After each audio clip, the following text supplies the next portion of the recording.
എല്ലാവർക്കും നമസ്കാരം. സിലബസിന്റെ അടുത്തൊരു വീഡിയോയിലേക്ക് സ്വാഗതം. നമ്മൾ ഈ ഓഗസ്റ്റിൽ വരാനിരിക്കുന്ന സെറ്റിന് വേണ്ടിയിട്ടുള്ള PYQസും ഇമ്പോർട്ടൻ്റ് MCQ ആണ് നോക്കിക്കൊണ്ടിരിക്കുന്നത്. സോ എല്ലാവർക്കും സ്വാഗതം. നിങ്ങൾ കഴിഞ്ഞൊരു 4-5 ദിവസത്തെ കണ്ടിന്യൂസ് ആയിട്ട് ഞാൻ വീഡിയോസ് അപ്ലോഡ് ചെയ്യുന്നുണ്ട്. കാണാത്തവരാണെങ്കിൽ തീർച്ചയായിട്ടും ഒന്ന് എടുത്ത് നോക്കിയാൽ കാണാം. എങ്ങനെ കാണാമെന്ന് ചോദിച്ചു കഴിഞ്ഞാൽ, ഞാൻ ഈ വീഡിയോ നിങ്ങൾ പ്ലേ ചെയ്തിരിക്കുന്ന വീഡിയോൻ്റെ അടുത്ത് തന്നെ പ്ലേലിസ്റ്റ് എന്നൊരു ബട്ടൺ ഉണ്ടായിരിക്കും. അതിൽ പ്ലേലിസ്റ്റിൽ നിങ്ങൾ എടുത്തു കഴിഞ്ഞാൽ സാധാരണ ഒരു പാട്ട് കേൾക്കുന്ന പോലെ തന്നെ ഇത് കഴിഞ്ഞാൽ അടുത്തത് വരുമല്ലോ. സോ ആ പ്ലേലിസ്റ്റിൽ നിങ്ങൾ നോക്കിക്കഴിഞ്ഞാൽ കുറേയധികം വീഡിയോസ് കാണാം. ഇന്നലെ മിനിഞ്ഞാന്നും അതിന് മുൻപേ ഉള്ളതും കഴിഞ്ഞ മാസത്തെ എല്ലാ വീഡിയോസും അതിലുണ്ടായിരിക്കും. സോ കാണാൻ ഇഷ്ടമുള്ളവർക്ക് തീർച്ചയായിട്ടും കാണാം. കാരണം പരീക്ഷയ്ക്ക് ഇനി കഷ്ടി ഒരാഴ്ചയും കൂടി മുമ്പിലുള്ളൂ. സോ മാക്സിമം പഠിക്കാൻ ശ്രമിക്കുക, നന്നായിട്ട് പഠിക്കുക, പഠിക്കുന്ന ആൾക്കാർക്ക് മോട്ടിവേഷൻ കൊടുക്കുക. വീഡിയോ ഇഷ്ടമായെങ്കിൽ സാധാരണത്തെ പോലെ ലൈക്ക് ചെയ്യാൻ മറക്കരുത്. ഇനി ഇതൊന്നും ചെയ്തിട്ടില്ലെങ്കിലും നിങ്ങളുടെ പഠിക്കുന്ന ഒരു കൂട്ടുകാരനൊന്ന് ഷെയർ ചെയ്ത് കൊടുത്താൽ നന്നായിരിക്കും. എനിവേ, നമുക്ക് സ്റ്റാർട്ട് ചെയ്യാം. ഇന്നും കുറച്ചധികം ക്വസ്റ്റ്യൻസ് ആണ് ഉണ്ടായിരിക്കുക. നമ്മൾ കഴിഞ്ഞ ദിവസങ്ങളിൽ ഷേക്സ്പിയർ ചെയ്തിട്ടുണ്ടായിരുന്നു, ഇന്നലെ വേറെയാണ് ചെയ്തിട്ടുണ്ടായിരുന്നത്. ഇന്ന് നമ്മൾ കുറച്ച് റൈറ്റേഴ്സിലേക്കാണ് പോകുന്നത്. ഒരു അഞ്ചോളം റൈറ്റേഴ്സിന്റെ കുറച്ച് ചോദ്യങ്ങളാണ്. സോ ചിലത് വളരെ ഈസി ആയിരിക്കും, ചിലതൊരു മീഡിയം ആയിരിക്കും, ചിലത് ടഫായിരിക്കും. സോ വളരെ ഈസി കണ്ടിട്ട് വളരെ സന്തോഷിക്കാതിരുന്നാൽ നന്നായിരിക്കും. ഇനി സ്റ്റാർട്ട് ചെയ്യാം. നമുക്ക് എന്തായാലും തുടങ്ങാം. Start. William Shakespeare lived from 1564 until which year? വളരെ സിമ്പിൾ ആയിട്ടുള്ള ചോദ്യമാണ്. 1616 വരെ ആണ് അദ്ദേഹം ജീവിച്ചിരുന്നത്. For most of his career Shakespeare was a shareholder in which acting company? ഇത് പല രീതിയിൽ സെറ്റിനും നെറ്റിനും ഒക്കെ ചോദിച്ചിട്ടുണ്ട്. ഏത് ആക്ടിംഗ് കമ്പനിയിലാണ് അദ്ദേഹം ഷെയർ ഹോൾഡർ ആയിരുന്നത്? ദ ലോർഡ് ചെമ്പർലൈൻസ് മാൻ, അത് കിങ്സ് മാൻ എന്നും പിന്നീട് അറിയപ്പെടുന്നുണ്ട്. കാരണം അദ്ദേഹവുമായിട്ട് ബന്ധപ്പെട്ട് നിൽക്കുന്ന ഏറ്റവും പ്രധാനപ്പെട്ട ഒരു തിയേറ്ററാണ്. Okay, it was renamed. അപ്പൊ ആദ്യം ഇതിന്റെ പേരുണ്ടായിരുന്നത് ലോർഡ് ചെമ്പർലൈൻസ് മെൻ എന്നായിരുന്നു. It was renamed the King's Men after James one became the royal patron. അതായത് നമ്മുടെ ജെയിംസ് വൺ അധികാരത്തിലേക്ക് വരുന്നുണ്ട്. ഓക്കെ, എലിസബത്ത് രാജ്ഞിക്ക് ശേഷം അധികാരത്തിലേക്ക് വരുന്ന ആളാണ് അദ്ദേഹം. സോ അതിനുശേഷം വരുന്നത് കാരണം അദ്ദേഹത്തിന്റെ പേരിലേക്ക് ഇത് മാറ്റപ്പെടുന്നു. അങ്ങനെയാണല്ലോ, ഒരു രാജ്യത്തെ ഒരു ഭരണാധികാരി വന്നു കഴിഞ്ഞാൽ ബാക്കിയുള്ള എല്ലാവരും കൂടെ അദ്ദേഹത്തിന്റെ പിന്നാലെ പോകും എന്ന പോലെ അദ്ദേഹത്തിന്റെ പേരിലേക്ക് ഇത് മാറ്റുന്നുണ്ട്. The open air theatre most associated with Shakespeare's mature play built in 1599 was called. ഇത് ഇമ്പോർട്ടൻ്റ് ആണ്. ഇതും ഇമ്പോർട്ടൻ്റ് ആയിട്ടുള്ള തിയേറ്റർ ആണ്. അതിന്റെ പേര് ദ ഗ്ലോബ് എന്നുള്ളതാണ്. ഓക്കെ, the globe built on the south bank of Thames നദിക്കരയിലാണ് ഇത് ബേസിക്കലി ഉണ്ടായിരുന്നത്. ഇത് എന്തുകൊണ്ടാണ് ഇത് ഇമ്പോർട്ടൻ്റ് ആണെന്ന് ചോദിച്ചു കഴിഞ്ഞാൽ, ഇത് ഷേക്സ്പിയറിന്റെ സ്വന്തം തിയേറ്റർ ആയിരുന്നു, സ്വന്തം പ്ലേ ഏരിയ ആയിരുന്നു. ഓക്കെ, അദ്ദേഹമായിട്ട് പൈസ കൊടുത്ത് ഉണ്ടാക്കി ഷെയർ വാങ്ങി അതൊക്കെ ചെയ്യുന്ന ഒരു തിയേറ്ററാണ് ദ ഗ്ലോബ് എന്ന് പറയുന്നത്. ചെമ്പർലൈൻസ് മെൻ എന്ന് പറയുന്നത് അദ്ദേഹം ആക്ടിങ് കരിയറും ബാക്കിയുള്ളതിലും കൂടെ നിന്നിട്ടുള്ളതാണ്. ഇത് അദ്ദേഹത്തിന്റെ സ്വന്തമാണ്. Okay, which play is widely believed to be a late collaboration between Shakespeare and John Fletcher? Henry eight. ഞാനൊരു 2 ദിവസം മുന്നേ ഷേക്സ്പിയറിന്റെ വീഡിയോ ഇട്ടപ്പോൾ പറഞ്ഞിട്ടുണ്ടായിരുന്നു. Henry three, Richard three, Henry eight, ഇതൊക്കെ അദ്ദേഹത്തിന്റെ ഹിസ്റ്റോറിക്കൽ പ്ലേസിൽ വരുന്നതാണ്. എങ്ങനെയാണ് ഇത് ഹിസ്റ്റോറിക്കൽ പ്ലേസ് ആവുന്നത്? നമുക്കൊരു 1400 1500 കാലഘട്ടങ്ങളിൽ നോക്കിയാൽ വാർ ഓഫ് റോസസ് എന്ന് പറയുന്ന ഒരു യുദ്ധം ഇംഗ്ലണ്ടിൽ നടക്കുന്നുണ്ട്. അതിനെ ബേസ് ചെയ്തുകൊണ്ട് അന്നുണ്ടായിരുന്ന രാജാക്കന്മാരാണ് ഇവരൊക്കെ. അപ്പൊ അവരുടെ ബയോഗ്രഫി എടുത്തിട്ടാണ് ഷേക്സ്പിയർ പ്ലേസ് ആക്കി മാറ്റുന്നത്, നാടകങ്ങളാക്കി മാറ്റുന്നത്. Okay, Henry eight is also called as all is true, അങ്ങനെയും ആ പേരിലും അറിയപ്പെടുന്നുണ്ട്. Okay, Shakespeare's only son Hamnet എന്ന് പറയുമ്പോൾ നമ്മൾ ഹാംലെറ്റിലേക്ക് ഡയറക്റ്റ് ആയിട്ട് പോകും. Died in childhood in which year? ഇത് അത്ര ഇമ്പോർട്ടൻ്റ് ആണെന്ന് ഞാൻ വിചാരിക്കുന്നില്ല. ഒരു രസകരമായ ഒരു ചോദ്യം എന്നുള്ള രീതിയിലായിട്ട് 1596. അതിനുശേഷമാണ് അദ്ദേഹം ഹാംലെറ്റിലേക്ക് എന്ന പേരിലേക്ക് പോയി എന്നൊക്കെ പറയുന്ന കേൾക്കാറുണ്ട്. Which comedy features a play within a play performed by the rude mechanicals? അതായത് പ്ലേ വിത്തിൻ എ പ്ലേ എന്ന് പറഞ്ഞാൽ നമുക്കറിയാം, ഒരു സിനിമ എടുക്കുക. ചില സിനിമകൾ നമ്മൾ കാണുമ്പോൾ ആ സിനിമയുടെ കഥാതന്തു തന്നെ, തീം തന്നെ ഒരു സിനിമ നടക്കുന്നതായിട്ട് ബന്ധപ്പെട്ടിട്ടുള്ളതായിരിക്കും. അപ്പൊ സിനിമ എടുക്കുന്നു, ആ സിനിമയിൽ തന്നെ എന്ത് വരുന്നുണ്ട്, വേറൊരു സിനിമയെ പറ്റിയിട്ട് പറയുന്നത്. ഇപ്പൊ നമ്മൾ ശ്രീനിവാസന്റെ കഥ പറയുമ്പോൾ അല്ലെ, മമ്മൂട്ടിയൊക്കെ പറയുന്ന വരുന്ന ആ സിനിമ, അത് തന്നെ ഒരു സിനിമ എടുക്കലിനെ കുറിച്ചാണ്. അപ്പോൾ ഒരു സിനിമയിൽ ഒരു സിനിമ എടുക്കുന്നതിനെ കുറിച്ച് പറയുന്നത്. അതുപോലെ തന്നെയാണ് പ്ലേ വിത്തിൻ എ പ്ലേ. ഈ പ്ലേയിൽ അതിന്റെ ഉള്ളിൽ വേറെ ഒരു നാടകം നടന്നുകൊണ്ടിരിക്കുന്നു. അപ്പൊ എവിടെയാണ് ഇത് വരുന്നത്? The midsummer night's dream എന്ന് പറയുന്നതിൽ ഇത് വരുന്നുണ്ട്. ഇതില് പ്രധാനപ്പെട്ട ഫാക്ടർ എന്ന് പറയുന്നത് the mechanicals perform Pyramus and Thisbe. അതായത് വെറുതെ ഒരു പ്ലേ എന്നുള്ളത് മാത്രമല്ല ചോദിച്ചിട്ടുള്ളത്, റൂഡ് മെക്കാനിക്കൽസിന്റെ ഒരു ക്യാരക്ടർ പ്ലേ വരുന്നതാണ് ചോദിച്ചിട്ടുള്ളത്. കാരണം എന്തുകൊണ്ടാണെന്ന് പറഞ്ഞു കഴിഞ്ഞാൽ, പ്ലേ വിത്തിൻ എ പ്ലേ എന്ന് പറയുന്നത് ഷേക്സ്പിയറിന്റെ ഹാംലെറ്റിൽ നമുക്ക് കാണാൻ പറ്റും. അവിടെ നിങ്ങൾക്ക് കൃത്യമായിട്ട് മനസ്സിലാവും, സത്യം തെളിയിക്കാൻ വേണ്ടി കൊട്ടാരത്തിൽ വെച്ച് അയാൾ ഒരു പ്ലേ നടത്തുന്നുണ്ട്, ഒരു നാടകം നടത്തുന്നുണ്ട്. അതും പ്ലേ വിത്തിൻ എ പ്ലേ ആണ്, മാറിപ്പോരുത്. ഇവിടെ റൂഡ് മെക്കാനിക്കൽസ് എന്ന് പറയുന്ന വാക്ക് വന്നതുകൊണ്ടാണ് ഇത് വന്നിട്ടുള്ളത്. Shakespeare purchased a large house in Stratford upon Avon in 1597, known as new place. അത്രയേ ഉള്ളൂ. സിമ്പിൾ ചോദ്യങ്ങൾ, ചിലതൊന്ന് മാറ്റി പിടിക്കാന്ന് വിചാരിച്ചെടുത്തതാണ്. In which play does the witty heroine Beatrice spar with Benedict in a merry war of words? നല്ല ചോദ്യം. Beatrice എന്ന് പറയുന്ന ലേഡിയെയും ബെനഡിക്റ്റിനെയും നമുക്ക് പരിചയപ്പെടാൻ കിട്ടുന്ന ഒരു അവസരമാണ് much ado about nothing. Okay, much ado about nothing. The line, all the words a stage, opens Jacques' Seven Ages of Man speech in which play? All the world is a stage എന്ന് പറയുന്ന വാക്കോടുകൂടി തുടങ്ങുന്ന speech ഏത് പ്ലേയിൽ നിന്നാണ് എടുത്തിട്ടുള്ളതെന്നാണ് ചോദിക്കുന്നത്. As you like ഇറ്റിൽ നിന്നാണത് വരുന്നത്. ഏത് സീനിലാണുള്ളത്? Act 2 scene 7 നമുക്കിത് കാണാൻ പറ്റുക. All the world is A stage. Okay. Which of the following is one of Shakespeare's 4 major tragedies alongside Hamlet, Othello, King Lear and Macbeth? ഒരു സംശയം വേണ്ട. HOLM ഞാൻ കഴിഞ്ഞ 2 ദിവസം മുന്നത്തെ ഷേക്സ്പിയറിന്റെ ക്ലാസ്സിൽ പറഞ്ഞതാണ്. HOLM ഇതാണ് ഷേക്സ്പിയറിന്റെ പ്രധാനപ്പെട്ട 4 ട്രാജഡികൾ. William Wordsworth with Coleridge co-authored which foundational romantic collection? Simple ചോദ്യമാണ്, എളുപ്പമുള്ള ചോദ്യമാണ്. ലിറിക്കൽ ബല്ലാഡ്സ് ആണ്. 1798 ഇവർ രണ്ടുപേരും കൂടി എഴുതി റൊമാൻറ്റിക് പീരീഡിന്റെ സ്റ്റാർട്ടിങ്ങിന് വേണ്ടി ആയിട്ട് കോതർ ചെയ്തിട്ട് പുറത്തു കൊണ്ടുവരുന്ന book.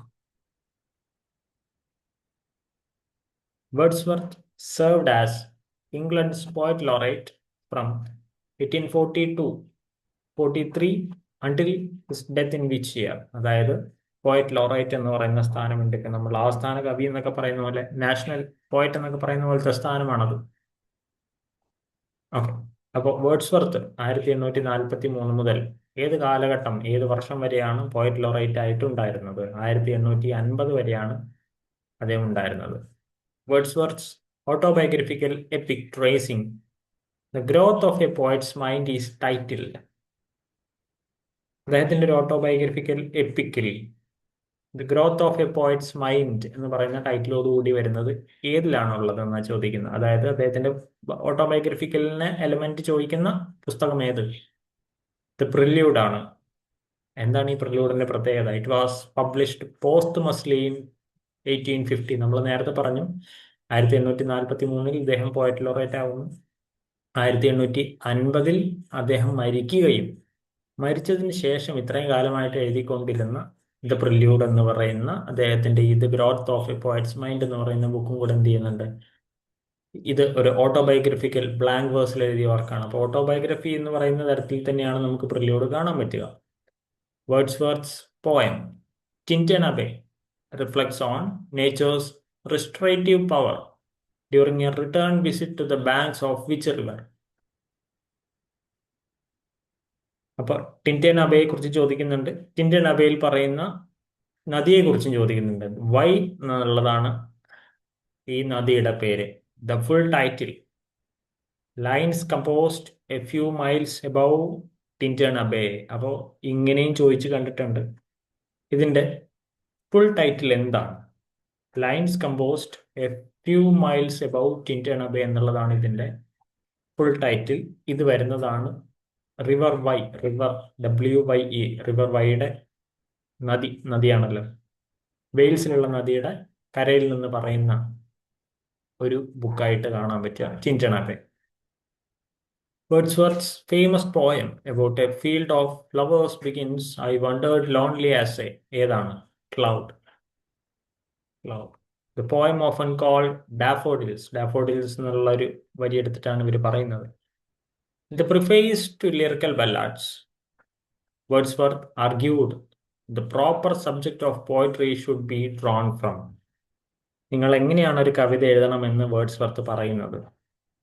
Humble and rustic life in language really used by men. അതായത് സാധാരണക്കാർക്ക് മനസ്സിലാവുന്ന തരത്തിലുള്ള വാക്കുകൾ എടുത്ത് റസ്റ്റിക് ലൈഫ് അല്ലെങ്കിൽ ഒരു നാട്ടിൻ പ്രദേശത്തെ ഒരു ജീവിത രീതികളെല്ലാം കണ്ട് ആ കൾച്ചറിൽ നിന്ന് വേണം നിങ്ങൾ കവിത എഴുതണം അല്ലെങ്കിൽ എഴുതാൻ പാടുള്ളൂ എന്നുള്ളതാണ് റൊമാൻറ്റിക് മൂവ്മെന്റ് തലവനായിട്ടുള്ള വേർഡ്സ്വർത്ത് പറയുന്നത്. ആരുടെ കൂടെയാണ് ഇദ്ദേഹം റൊമാൻറ്റിക് മൂവ്മെന്റ് തുടങ്ങി വെക്കുന്നത്?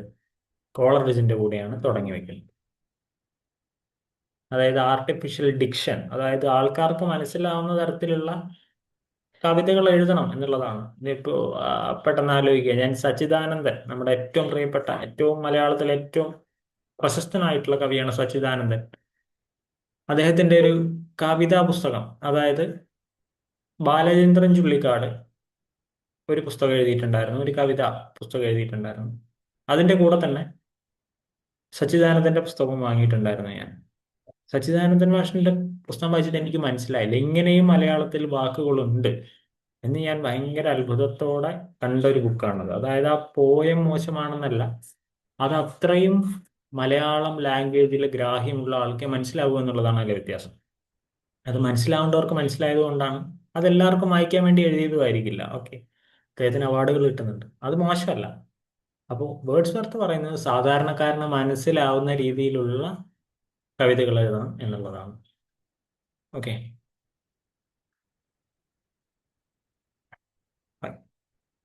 Wordsworth's ode mourning the fading of childhood visionary perception of nature is commonly known as.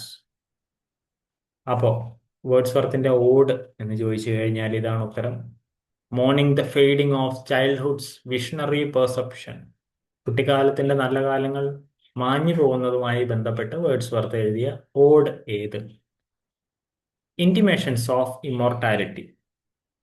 ഇനി അതിന്റെ ഫുൾ പേരുണ്ട്, ode intimations of immortality from recollections of early childhood എന്നുള്ളതാണ് ഇത് പറയുന്നത്. അതായത് ഒരു കുട്ടിക്കാലത്ത് അധികവും നാച്ചുറലായിരിക്കും ഉണ്ടായിരിക്കുക, എന്നാൽ സ്വാഭാവികമായിട്ടും വളരുന്ന സമയത്ത് അതിന്റെ നേച്ചറുമായിട്ടുള്ള പ്രകൃതിയുമായിട്ടുള്ള എല്ലാ കണക്ഷൻസും വിട്ടുപോകും. അതിനെ മൗണ്ട് ചെയ്തിട്ടുള്ള ഒരു കവിതയാണിത്, intimations of immortality. Wordsworth spent most of his life living in which scenic region which inspired much of his poetry? എവിടെയാണ് വളർന്നതെന്നാണ് ചോദിക്കുന്നത്. The lake district. ഓക്കെ, ഇനി അടുത്തൊരു ചോദ്യം, ആരൊക്കെയാണ് ലേക്ക് പോയറ്റ്സ് എന്നറിയപ്പെടുന്നത്? ഒരു സംശയവും വേണ്ട, വേർഡ്സ്വർത്ത്, കോളറിഡ്ജ്, ഒരാളും കൂടിയുണ്ട്. അതാരെന്ന് പറയാൻ പറ്റുമോ? മൂന്നാമത്തെ ഒരാൾ അറിയാൻ നിങ്ങളൊന്ന് കമന്റ് ചെയ്യും. ലേക്ക് പോയറ്റ്സ് എന്നറിയപ്പെടുന്നത് രണ്ടുപേരെ ഞാൻ പറഞ്ഞു, ഒരാളും കൂടിയുണ്ട്. ഒരു ചോദ്യം കൂടെ, റൊമാൻറ്റിക്സിനെ രണ്ടായി നമ്മൾ തിരിക്കും. First generation of romantics, second generation of romantics. First generation of റൊമാൻറ്റിക്സിലുള്ള ആൾക്കാരാണ് നമ്മൾ ഈ പറഞ്ഞിട്ടുള്ള ലേക്ക് പോയറ്റ്സ് എന്നറിയപ്പെടുന്ന കോളറിഡ്ജ്, വേർഡ്സ്വർത്ത്. ഇനി ഒരാളുടെ പേര് നിങ്ങൾ കണ്ടുപിടിക്കണം. സെക്കൻഡ് ജനറേഷൻ ഓഫ് റൊമാൻറ്റിക്സ് വരുന്നുണ്ട്. ഓക്കെ, പറഞ്ഞു, കൺഫ്യൂഷൻ ആക്കുന്നില്ല. ഇത് സിമ്പിളാണ്, ഫാക്റ്റുകൾ സിമ്പിളാണ്, നിങ്ങൾക്ക് അറിയുന്നതുകൊണ്ടായിരിക്കും ഞാൻ പറഞ്ഞു തന്നത്. Wordsworth sonnet criticizing materialism and estrangement from nature begins, the world is too much with us. അപ്പോൾ അദ്ദേഹത്തിന്റെ ഒരു സോണറ്റിന്റെ പേരാണ് The world is too much with us. ആ ലൈനും കൂടെ അതിൽ വരുന്നതാണ്. Along with Wordsworth and Coleridge, which poet is sometimes grouped as a lake poet? ഞാൻ നിങ്ങളോട് നേരത്തെ ചോദിച്ചിട്ടുള്ള ചോദ്യമായിരുന്നു. റോബർട്ട് സതയാണ് അതിൽ വരുന്ന ലേക്ക് പോയിറ്റ്സിലെ മൂന്നാമത്തെ ആള്. Okay. Coleridge most famous narrative poem involving an albatross and a ghost sea voyage is titled. അടിപൊളി കവിതയായത്, ഒരു സംശയമില്ല. Rime of the ancient mariner 1798 lyrical ballad എന്ന് പറയുന്ന പുസ്തകത്തിലാണ് ഇത് ആദ്യം പബ്ലിഷ് ചെയ്യുന്നത്. ഇതൊരു സെപ്പറേറ്റ് പോയം ആണെങ്കിൽ പോലും ഇതിന്റെ കൂടെയാണ് പബ്ലിഷ് ചെയ്ത് കിട്ടുന്നത്. അതായത് ഒരാൾ കടലിലേക്ക് ഒറ്റയ്ക്ക് പോകുന്നതും അവിടെ കടൽ ചുഴിയിലൊക്കെ പെട്ട് ബോട്ടൊക്കെ കപ്പലൊക്കെ നശിക്കുന്നതും അയാൾ തിരിച്ചെത്തുന്നതൊക്കെ ആയിട്ടുള്ള കഥയാണത്. Coleridge claimed Kubla Khan came to him in an opium-injected dream interrupted before completion by a person from Porlock. ഒന്നുമില്ല, കോളറിഡ്ജ് കുബ്ല ഖാൻ എന്ന് പറയുന്ന കവിത എഴുതാനിരിക്കുന്നത് ഒരു ഉറക്കത്തിന് ശേഷമാണ്. പെട്ടെന്ന് അദ്ദേഹത്തിന്റെ മനസ്സിലേക്ക് കുറെ വിഷ്വൽസ് കയറി വരികയും അങ്ങനെ പെട്ടെന്നൊരു എന്താ പറയുക സ്പോണ്ടേനിയസ് ആയിട്ടുള്ള ഒരു എഴുത്തായിരുന്നു കുബ്ല ഖാൻ എന്നാണ് കോളറിഡ്ജ് പറയുന്നത്. അപ്പൊ ഇതിന് മുന്നേ ഒരു സംഭവം ഉണ്ടാവുന്നുണ്ട്. ഇയാൾ ഇത് എങ്ങനെ ഉറങ്ങി? കോളറിഡ്ജ് ഉറങ്ങി എണീക്കുമ്പോഴാണല്ലോ ഇത് എഴുതുന്നത്. അപ്പൊ ഇത് ഉറങ്ങുന്നതിന് മുൻപ് ഇയാൾ കുറച്ച് ഓപ്പിയം, കറുപ്പ് എന്ന് പറയുന്ന ലഹരി വസ്തു ഉപയോഗിച്ചിട്ടുണ്ടായിരുന്നു. ഇത് ഉപയോഗിച്ചതിന് ശേഷമാണ് ഇയാൾ ഉറങ്ങുന്നത്. എണീറ്റുടനെ കവിത വന്നു. അത് വിചാരിച്ച ആരും ഇനി ഇതൊന്നും ഉപയോഗിക്കരുത്. ഓക്കെ. പക്ഷെ ഈ കവിത നമുക്ക് കംപ്ലീറ്റ് ആക്കാൻ പറ്റിയെന്നില്ല. കാരണം കോളറിഡ്ജ് ഒരു 44ാമത്തെ വരിയിൽ ഈ കവിത നിർത്തുകയാണ്. എന്തുകൊണ്ട്? എ പേഴ്സൺ ഫ്രം പോർലോക്കിൽ നിന്ന് ഒരാൾ വന്ന് ഡോറിൽ തട്ടുന്നു. കോളറിഡ്ജ് എണീക്കുന്നു, പോയി വാതിൽ തുറക്കുന്നു, സംസാരിക്കുന്നു. തിരിച്ചു വന്നിരിക്കുമ്പോൾ കോളറിഡ്ജിന്റെ എല്ലാ ഇമാജിനേഷനും പോകുന്നു. Okay. Coleridge critical work Biographia Literaria most important 1817 ഇറങ്ങുന്നത് is primarily concerned with his literary life and critical opinions on poetry and imagination. ഈ വർക്കിലാണ് നമുക്ക് കോളറിഡ്ജും അതുപോലെ തന്നെ വേർഡ്സ്വർത്തും തമ്മിലുള്ള ഓപ്പോസിറ്റ് ആയിട്ടുള്ള ഇത് കാണുന്നത്. കാരണം നമ്മൾ പറയുന്നത് റൊമാൻറ്റിസം തുടങ്ങി നിൽക്കുന്നത് ഇവരാണ്. പക്ഷെ അവരുടെ ഇടയിലും എങ്ങനെ ഒരു പോയം എഴുതണം എന്നുള്ളതിൽ അഭിപ്രായ വ്യത്യാസങ്ങളുണ്ടായിരുന്നു. Coleridge and Wordsworth jointly published which landmark 1798 collection Lyrical Ballads. Okay. ഇതിൽ ആൻഷ്യൻ മറൈനറും അതുപോലെ ടിൻറ്റൺ അബേയൊക്കെ ഇതിലാണ് ആദ്യം പബ്ലിഷ് ആയിട്ടുള്ളത്. In the rime of the man ancient mariner the mariner is compelled to tell his tale to a wedding guest. അതായത് ഈ കവിത തുടങ്ങുന്നത് ഈ മറൈനർ, ഈ വയസ്സനായിട്ടുള്ള ആള് ഒരു കല്യാണ വീട്ടിൽ പോയി നിൽക്കുമ്പോഴാണ്. അപ്പോൾ അതിൽ കൂടെ പോണ ഒരാളെ വിളിച്ച് വയസ്സായിട്ടുള്ള നമ്മുടെ മറൈനർ ഒരു കഥ ഇങ്ങോട്ട് പറയാൻ തുടങ്ങുകയാണ്. അതാണ് ഇതിലെ അർത്ഥം. Coleridge term for the imagination's power to dissolve and recreate perception in to a unified whole is what? The esemplastic power of imagination. In Biographia Literaria, Coleridge coined esemplastic. എന്താണ് esemplastic എന്ന വാക്കിന്റെ അർത്ഥം? Esemplastic means to describe imagination's unifying, shaping power, distinct from the merely associative fancy. അപ്പൊ രണ്ട് ചോദ്യങ്ങൾ നമുക്ക് ഇവിടെ കിട്ടുന്നു. ഇമാജിനേഷൻ ആൻഡ് ഫാൻസി എന്ന് പറയുന്നത് കൊണ്ടുവന്നത് ആര്? കൊണ്ടുവന്നത് കോളറിഡ്ജ് ആണ്.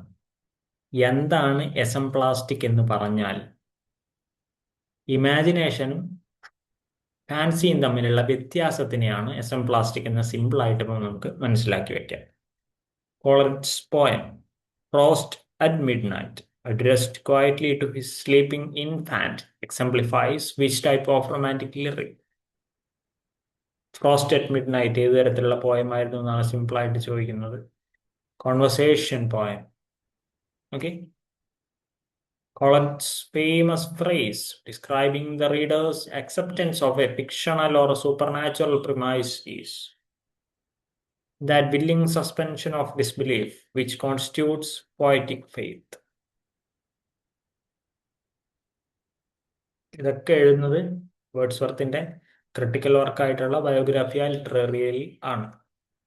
Coleridge's unfinished Gothic poem about the innocent Christabel's encounter with a mysterious woman named Geraldine is titled. നല്ല ചോദ്യമാണ്. ക്രിസ്റ്റബലിന്റെ കഥ പറയുന്ന ഹൊറർ റിലേറ്റഡ് ആയിട്ടുള്ള പോയം ഏത്? അതിന്റെ പേരാണ് ക്രിസ്റ്റബൽ എന്ന് തന്നെയാണ്. ഇനി ആരാണ് Geraldine?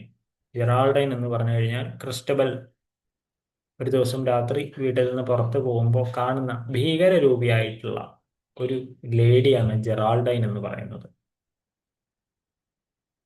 Tolerance distinction between fancy and imagination assigns fancy the role of. Imagination എന്താണ്, ഫാൻസി എന്താണ് എന്നാണ് ചോദിക്കുന്നത്. ഫാൻസി എന്താണെന്ന് നമുക്ക് മനസ്സിലാക്കാം. ഇതിന്റെ നേരെ ഓപ്പോസിറ്റ് ആയിരിക്കും ഇമാജിനേഷൻ. ഫാൻസി എന്താണ്? Mechanically combining fixed readymade mental images. അതായത് ഇമാജിനേഷൻ ആണ് ഒരാൾക്ക് വേണ്ടത് എന്നാണ് കോളറിഡ്ജ് പറയുന്നത്. അതാണ് ഏറ്റവും ഹയർ മോസ്റ്റ് പരിപാടി. ഫാൻസി എന്ന് പറഞ്ഞാൽ നിങ്ങളുടെ മനസ്സിലുള്ള ഫിക്സ്ഡ് ഇമേജസ് അല്ലെങ്കിൽ മെന്റൽ ഇമേജസ് ആണ്. അതിൽ നിന്ന് ഇമാജിനേഷന് നമുക്കൊന്നും ചെയ്യാൻ പറ്റില്ല. Thomas Hardy set most of his novels in a fictional region of England. ഈ നെയിംഡ് നല്ല ചോദ്യമാണ്, പക്ഷെ റിപ്പീറ്റേറ്റീവ് ആയിട്ട് വരുന്ന ചോദ്യമാണ്. ഏതാണ് തോമസ് ഹാർഡി ഉണ്ടാക്കിയെടുത്ത ഒരു സ്ഥലം? ഫിക്ഷണൽ റീജിയൻ ഇംഗ്ലണ്ടിൽ വെസക്സ് എന്നുള്ളതാണ്. അതുകൊണ്ട് തന്നെ ഇദ്ദേഹത്തിന്റെ നോവലുകളെ വെസക്സ് നോവൽ എന്ന് പറയുന്നുണ്ട്. Thomas Hardy. Which Hardy novel tells the tragic story of a dairy maid seduced by Alec Urberville. ആ പേര് കേൾക്കുമ്പോൾ തന്നെ നമുക്കറിയാം. Later executed for murder. Tess of the Urbervilles. Okay, അതെന്നാ എഴുതപ്പെടുന്നത്? 1891, 1898 അത് എഴുതപ്പെടുന്നത്. Subtitled as a pure woman. Okay, pure woman എന്നുള്ള സബ്ടൈറ്റിലാണ് അത് വരുന്നത്. പണ്ടത്തെ പരീക്ഷകൾക്കൊക്കെ ഇങ്ങനത്തെ എന്താ പറയാ സബ് ടൈറ്റിൽസ് ഒക്കെ കൂടുതൽ ചോദിച്ചിരുന്നു. ഇപ്പൊ അതൊക്കെ അങ്ങോട്ട് മാറാൻ തുടങ്ങി. കുറച്ചൊക്കെ ഇവർ ചോദിക്കുന്നുള്ളൂ. ഒന്നോ രണ്ടെണ്ണോ ഒക്കെ വന്നാൽ വന്നു എന്നുള്ള രീതിയിലാണ് സബ് ടൈറ്റിൽസിന്റെ കാര്യം കിടക്കുന്നത്. Mayor of Casterbridge opens with protagonist Michael Henchard committing which drunken act that shapes the plot, selling his wife and daughter at a fair. പൈസയ്ക്ക് വേണ്ടി സ്വന്തം ഭാര്യയെയും മകളെയും വിൽക്കുന്ന ആളായിട്ടാണ് മൈക്കൽ ഹെൻചാർഡിനെ നമുക്ക് കാണാൻ പറ്റുക. Which controversial 1895 Hardy novel provoked such outrage that Hardy abandoned novel writing afterward? Jude the Obscure. Victorian റീഡേഴ്സിനെ പിടിച്ചു കുലുക്കിയതായിരുന്നു. വൈ? വിക്ടോറിയൻ ഓഡിയൻസ് എന്ന് പറയുമ്പോൾ വളരെയധികം ഒരു എന്താ പറയാ ആഢ്യത്വം നിറഞ്ഞ ആൾക്കാരായിരുന്നു വിക്ടോറിയൻ കാലഘട്ടം. അവരെല്ലാം പിടിച്ചു കുലുക്കുന്ന തരത്തിൽ ഇത്തിരി ഒബ്സീനായിട്ടുള്ള, ഇത്തിരി പറയാൻ പാടില്ല എന്ന് കരുതുന്ന സെൻഷ്യൽ ആയിട്ടുള്ളതും, അതുപോലെ മാരേജ്, ക്ലാസ് എന്നീ പറയുന്ന കാര്യങ്ങളൊക്കെ നോട്ട് ചെയ്തുകൊണ്ട് അദ്ദേഹം എഴുതുന്നതാണ് ജൂഡ് ദ ഒബ്സ്ക്യൂർ എന്ന് പറയുന്ന പുസ്തകം. After the controversy over his later novels, Hardy devoted his final decades chiefly to writing poetry. പിന്നീട് അദ്ദേഹം എന്ത് ചെയ്യുന്നു? പോയട്രി എഴുതാൻ തുടങ്ങുന്നു 1928 വരെ. Hardy's novels are often described as reflecting a philosophy of largely deterministic, indifferent universe governed by chance. Which Hardy novel centers on the steadfast sheep farmer Gabriel Oak? അപ്പൊ Gabriel Oak എവിടെ വരുന്നു? And the independent minded Bathsheba Everdene. Far from the madding crowd എന്ന് പറയുന്ന ബുക്കിലാണ് hardy എന്ത് ചെയ്യുന്നത്? Gabriel ഓക്ക് എന്ന് പറയുന്ന sheep ഫാർമറെയും independent minded ബെത്സബ എബർഡൈൻ എന്ന് പറയുന്ന നായികയെ നമുക്ക് കാണിച്ചു തരുന്നത്. എന്നാണ് ഇത് ഇറങ്ങുന്നത്? 1874 ഇത് ഇറങ്ങുന്നത്. ഹാർഡീസ് EPIC verse drama in 3 parts, depicting the Napoleonic Wars on a vast historical canvas, is titled The Dynasts എന്നുള്ളതാണ് അദ്ദേഹത്തിന്റെ ആ ഒരു വർക്കിന്റെ പേര്. 1904 മുതൽ 8 വരെയുള്ള ഒരു ക്ലോസറ്റ് ഡ്രാമയായിട്ടാണ് അത് പുറത്തു വരുന്നത്. എന്താണ് ക്ലോസറ്റ് ഡ്രാമ എന്ന് പറഞ്ഞു കഴിഞ്ഞാൽ? ബേസിക്കലി ക്ലോസറ്റ് ഡ്രാമ എന്ന് പറഞ്ഞു കഴിഞ്ഞാൽ ഒരാൾ സ്വയം ഒറ്റയ്ക്ക് ഒരു റൂമിൽ ഒറ്റയ്ക്കിരുന്ന് വായിച്ച് രസിക്കാൻ പാകത്തിലുള്ള ഡ്രാമ. അതിനെയാണത് ക്ലോസറ്റ് ഡ്രാമ എന്ന് പറയുന്നത്. Which Hardy novel features the Riddleman Diggory Ben and is set on the wild atmospheric Edgun Heath. എൻ്റെ പേര് the return of the native എന്ന് പറയുന്ന ബുക്കിലാണ് നമുക്ക് ഡിഗോറിയും എഡ്ഗണിനെയൊക്കെ കാണാൻ പറ്റുക. 1878 ഈ നോവല് ഇറങ്ങുന്നത്. Thomas Hardy trained and briefly worked in which profession before becoming a full time writer?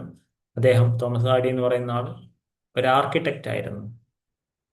Charles Dickens novels were most commonly first published in what format? Serialised monthly or weekly instalment. ആദ്യം Charles Dickens monthly or weekly instalments ആയിട്ടാണ് അദ്ദേഹത്തിന്റെ വർക്കുകൾ കൊടുത്തിട്ടുണ്ടായിരുന്നത്. Like പിക്വിക് papers തൊട്ട് ഇങ്ങോട്ടുള്ള കാര്യങ്ങൾ. Which Dickens novel begins with an orphan Pip's encounter with the escaped convict Magwitch in a churchyard? Great expectations എന്ന് പറയുന്നതിൽ പിപ്പിനെയും അതുപോലെ മാഗ്വിക്കിനെയും നമുക്ക് കാണാൻ പറ്റുക.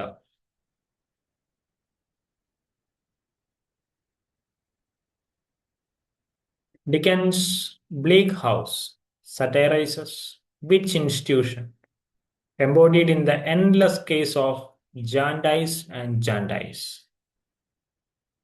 The Court of Chancery എന്ന് പറയുന്നതാണ് ഇവിടെ ഇൻസ്റ്റിറ്റ്യൂഷൻ പറയുന്നത്. Which Dickens novel follows a workhouse orphan who falls in with a gang of London pickpockets led by Fagin?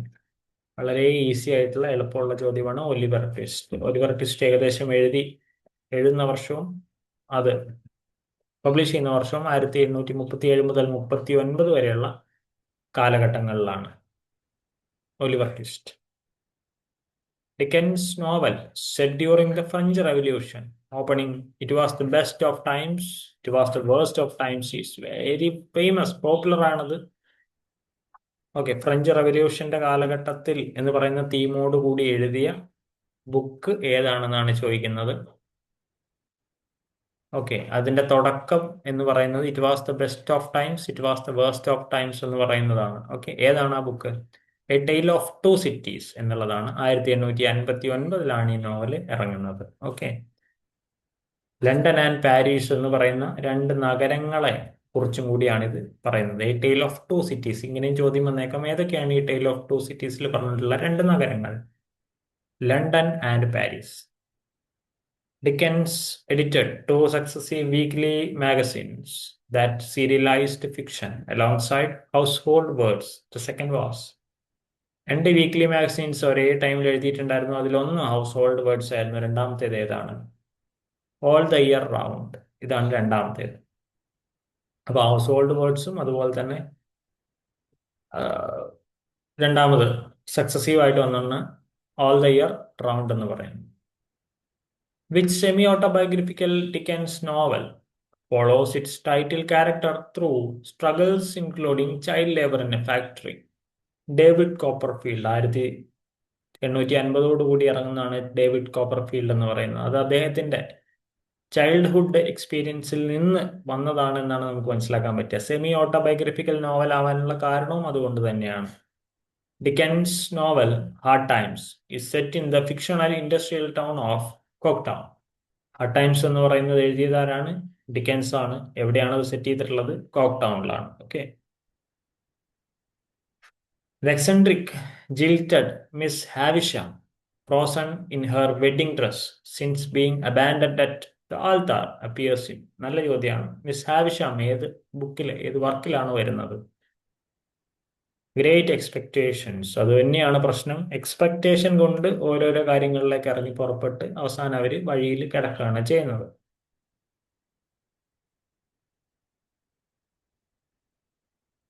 Dickens novella featuring the miser അല്ലെങ്കിൽ miser. Ebenezer Scrooge visited by three spirits on Christmas eve is title. അടിപൊളി ബുക്കാണ്. കുഞ്ഞു നോവല. Novel എന്ന് പറയാൻ പറ്റില്ല, ഒരു നോവലിനെ പോലത്തെ ഒരു 80, 100, 150 പേജിലുള്ള ബുക്ക് ഒരു ഇതാണ്. പറ്റുകയാണെങ്കിൽ വായിച്ചു പോയിക്കോളൂ. A Christmas Carol 1843. അതായത് ഇയാൾ ഭയങ്കര പിശുക്കനാണ്. ഇയാളൊന്നിനും വേണ്ടി ചെയ്യില്ല. അപ്പൊ ഇയാൾ ക്രിസ്മസ് ദിവസം നോക്കുകയാണ്. നോക്കുമ്പോൾ നാട്ടുകാർ മുഴുവൻ ആഘോഷിച്ചുകൊണ്ടിരിക്കുകയാണ്. ഇയാൾക്ക് ആഘോഷിക്കണം എന്നുണ്ട്, പക്ഷെ പിശുക്കനാണ്. പൈസക്കാരനാണ്, പക്ഷെ പിശുക്കനാണ്. അങ്ങനെ ഇരിക്കുമ്പോൾ ഇയാൾ മരിച്ചതായിട്ട് മനസ്സിലാവുകയും ഇയാളെ 3 സ്പിരിറ്റ്സ് കാണാൻ വരികയും ഇയാൾ വീണ്ടും ജീവിതത്തിലേക്ക് തിരിച്ചു വന്ന് ജീവിതം പൈസയൊക്കെ പൊട്ടിച്ച് ഇഷ്ടം പോലെ ഇഷ്ടമുള്ള രീതിയിൽ ജീവിക്കുന്നതാണ് ഈ ഒരു കഥയുടെ തീം എന്ന് പറയുന്നത്. ഇതാണ് എബ്നീസർ സ്ക്രൂജ് എന്ന് പറയുന്നതിന്റെ അർത്ഥം. ഓക്കെ, അപ്പോൾ തൽക്കാലം ഇന്നത്തെ പ്രഭാഷണം ഞാൻ ഇവിടെ നിർത്തുകയാണ്. ഇഷ്ടമായെന്ന് വിചാരിക്കുന്നു. ഇഷ്ടമായെങ്കിൽ ഓക്കെ, നിങ്ങൾക്ക് ഇഷ്ടമുള്ളത് ചെയ്യാം. Okay, fine. പഠിക്കുന്ന കൂട്ടുകാരുണ്ടെങ്കിൽ തീർച്ചയായിട്ടും വീഡിയോ അയച്ചു കൊടുക്കാൻ ശ്രദ്ധിക്കുക. നമുക്ക് ഒരാഴ്ച അല്ലേ, ഓഗസ്റ്റ് 2 ആകുമ്പോഴേക്കും നമ്മുടെ പരീക്ഷ ഓഗസ്റ്റ് 2-നാണ് ഉണ്ടായിരിക്കുക. സോ എല്ലാവർക്കും നല്ലൊരു പരീക്ഷാ കാലം ആശംസിക്കുന്നു. നന്നായിട്ട് പഠിക്കുക. ഏതെങ്കിലും പോർഷൻ, ഏതെങ്കിലും റൈറ്റർ, ഏതെങ്കിലും വർക്ക്, ഏതെങ്കിലും തിയറി നിങ്ങൾക്ക് ഒരു ക്ലാസ് വേണമെന്ന് ആഗ്രഹം ഉണ്ടെങ്കിൽ, ഒരു MCQ ലെവലിൽ വേണമെന്ന് ആഗ്രഹം ഉണ്ടെങ്കിൽ തീർച്ചയായിട്ടും എന്ത് ചെയ്യാം, കമൻറ്റ് ചെയ്താൽ മതി. അപ്പോൾ എല്ലാവരും കാണുന്നുണ്ടെന്ന് വിശ്വസിക്കുന്നു. അടുത്തൊരു ക്ലാസ്സിൽ കാണുന്നവരെ bye bye and see U.